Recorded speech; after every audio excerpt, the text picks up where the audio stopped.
Practice कहते हैं एक ही काम को बार बार करना। तो आप अगर गौर करें तो एक टर्म यूज़ होती है जिसको हम कहते हैं hard work. What is hard work?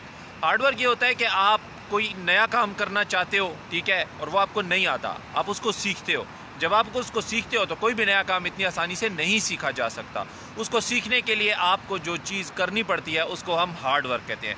Hard work करने के बाद आप वो काम सीख जाते हो। अब उस काम में परफेक्शन हासिल करने के लिए आपको प्रैक्टिस का सहारा लेना पड़ता है, प्रैक्टिस करनी पड़ती है। प्रैक्टिस से जुड़ी हुई एक कहानी मैं आपके साथ शेयर करता हूँ जो कि the great painter Pablo Picasso की है, जो कि एक फ्रांस के पेंटर हैं। उनकी एक कहानी है जो मैं आपके साथ शेयर करूँगा। होप सो कि ये आपको मोटिवेट भी करेगी। और फिर इस कहानी के एंड पे मैं आपको अपनी लाइफ में की हुई प्रैक्टिस के कुछ क्लिप्स दिखाऊँगा कि मेरी प्रैक्टिस मुझे कहाँ लेकर आई है। पाब्लो पिकासो जो थे न्यूयॉर्क की गलियों में एक दिन घूम रहे थे, वैसे ही आउटिंग पे जा रहे थे तो उनको एक लड़की ने पहचान लिया कि you are Pablo Picasso the great painter. उसने कहा बिल्कुल, आई एम पाब्लो पिकासो। उसने कहा कि आई एम योर फ़ैन, मैं आपकी बहुत बड़ी फ़ैन हूँ, मुझे कुछ दीजिए। तो उसने कागज़ और कलम निकाली और उसने उसके ऊपर एक स्केच बनाया।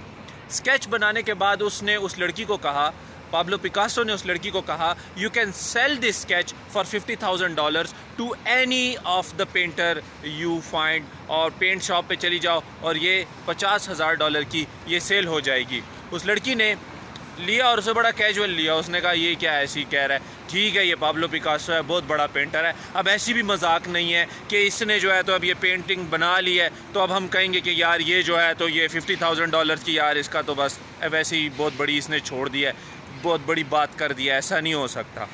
इत्तेफाकन वो लड़की पहुंची एक पिक्चर शॉप पे, एक पेंट शॉप पे। वहाँ जाकर उसने वो स्केच दिखाया और उसने कहा कि I want to sell this sketch. तो वो जो शॉपकीपर था उसने देखते ही कहा, oh this is Pablo Picasso painting, it is Pablo Picasso sketch, Pablo Picasso ने ये बनाया। उसने कहा हाँ मैं ये सेल करना चाहती हूँ, कितने का बिकेगा? उसने आगे से कहा कि ये जो है मैं इससे तुम्हें मोर देन $50,000 देना चाहता हूँ, तुम ये मुझे दे दो। इसने कहा रियली? ये वापस आई, पाब्लो पिकासो को ढूंढती रही, क्यों न्यूयॉर्क इतना बड़ा है, गलियों में वो कहाँ चला गया, कहाँ नहीं था, उसको बताने के लिए कि यार तुमने तो सही कहा है। उसके बाद उस लड़की ने पाब्लो पिकासो को ढूंढना शुरू किया।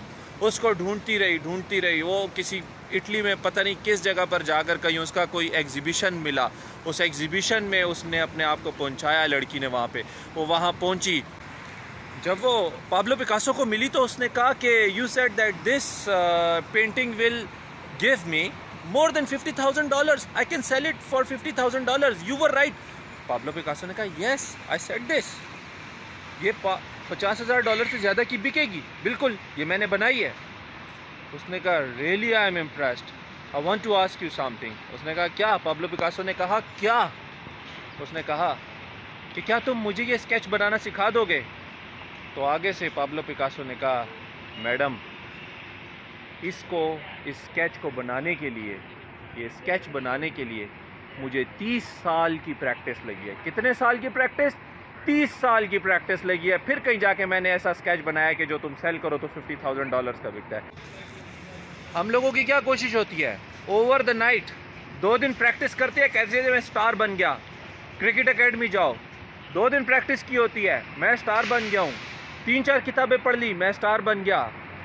2-3 दिन मेहनत कर ली, यार रिजल्ट नहीं आ रहा। 3-4 दिन काम कर लिया, ओहो तू तो कुछ नहीं कर सकता। ये हमारी लाइफ का हिस्सा है। वो 30 साल के बाद एक ऐसे स्केच बना के देता है कि जो $50,000 का बिकता है। तो याद रखना कि अगर तुम अपनी ज़िंदगी में परफेक्शन चाहते हो तो सब्र करो और अपनी प्रैक्टिस को जारी रखो। आपको मैं थोड़ा सा इस्लामिक पर्सपेक्टिव से भी बता दूं। लोग कहते हैं कि नमाज नहीं पढ़ी जाती, नमाज नहीं पढ़ी जाती, प्रैक्टिस से आती है, ठीक है। कुरान नहीं पढ़ा जाता, प्रैक्टिस से आती है हर चीज़, ठीक है। कंसिस्टेंट आपको रहना पड़ता है चीज़ों को मेंटेन करने के लिए। याद रखिएगा ओवर द नाइट आपको कुछ नहीं मिलना। आपने 10,000 घंटे परफेक्शन लेने के लिए पूरे करने होते हैं। एंड की टू सक्सेस इज़ प्रैक्टिस।